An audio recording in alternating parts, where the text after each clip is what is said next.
Hey guys, my name is Krishna. I'm the bosun from the AquaPals. I do a lot of engineering work as well with AquaPal Tyler. One thing that I was thinking about was our system is very sustainable. It has a lot of good environmentally friendly qualities going for it. But if you look here, check this out. This right here is called polystyrene. This is a fossil fuel made plastic.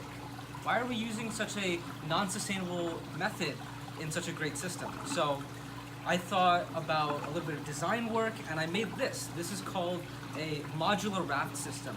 It's modeled off of children's puzzle pieces. You can interlock them together and you can create big designs like this, right? So using this, you can create a very large structure similar to this.